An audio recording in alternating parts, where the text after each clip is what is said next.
Guys, Josh Fierstein here. Probably the question I get inboxed to me the most is this: why does God allow bad things to happen to good people? Now, first of all, I want you to know that God's plans towards you are pure and perfect. He has love for you, would never wish anything bad on you, but bad is a result of sin and sin a result of Satan. However, I want you to know that God is all powerful, and as the Bible says, that God works all things together for the good for those that love him. So that means that in every bad situation and every negative, there is a positive. Now, I want you, I'm not sure if you remember, but back in my day, about 10 years ago, before all of the digital age, there was something called film. And this was in the back of cameras. And these things right here are called negatives. Now, hiding within this negative, this dark, dreary, brown strip of paper, there are beautiful pictures. In fact, my baby pictures. Inside each one of these negatives, there's a beautiful picture that is waiting to get out.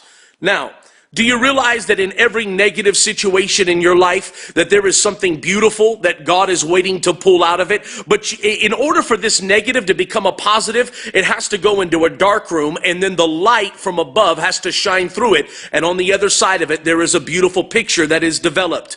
I actually have a friend who owns a large IT company now. And I remember talking to him one day, and I asked him, I said, how is it that you got into computers? Where was your passion? He said, one day my computer broke and I took it to Best Buy and these other places and they couldn't fix it. They just told me to buy a new one. He said, I got so mad at this computer that I ripped it apart. He said, and then I went and I fixed it myself. I figured it out. And out of that was born a passion for computers that now has led him to own one of the largest IT companies in all of California. Why do I say that? Because if it would never been for his computer breaking, which would have been a negative, then he would have never torn it apart and never figured out how to do it and never formed the IT company, which is now making him millions of dollars. So I want you to think about that. You know, and in fact, I'm looking back at the story of Joseph and remembering that. Here is a young man that was beat up by his brothers. He was left for dead, sold into slavery, goes into Potiphar's house. He's accused of sexual harassment when he did nothing but good. And then he's thrown into a pit, into a prison for over 2 years. He's there in a dark dungeon of a cell. And you see, most people would have said that was a negative. He was forgotten about, he was abandoned, he was abused, he was hurt, he was busted, disgusted, down, depressed. But guess what? Inside of that negative, God had been positioning for him to become the prince of Egypt, and for one day a man to come and discover him and bring him into the palace. You see, there's some of you today that you have to understand that in every negative in your life, that God is waiting. If you'll just put it in his hands and allow the master photographer to shine his light through it, I promise God can take your negative and turn it into a positive. I'll just leave you with this thought. When it was that they bring the man in John, I believe chapter 9, verse 1, they bring the man to Jesus and ask, why was he born blind? Was it because of his sin? Was it because of his parents' sin? And Jesus just simply says this, no.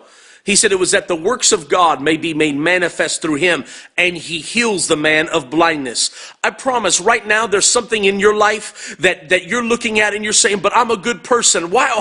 How is it God could have allowed me to go through this? I promise he did it just to take your negative and develop it into a positive. As always, I'm asking you this. There's somebody on your timeline, in your friend, in your news feed that need to hear this message. Somebody that's struggling with a negative today. Would you just take a moment and click share right on the side of this video? And please share this video and help somebody discover the light of God shining through their negative to make a beautiful picture out of their life. And as always, if you're not my friend yet on Facebook, click right up here and I would love to be your friend. Just add me as your friend and let's be friends here on Facebook. God bless you. I hope you have a beautiful day.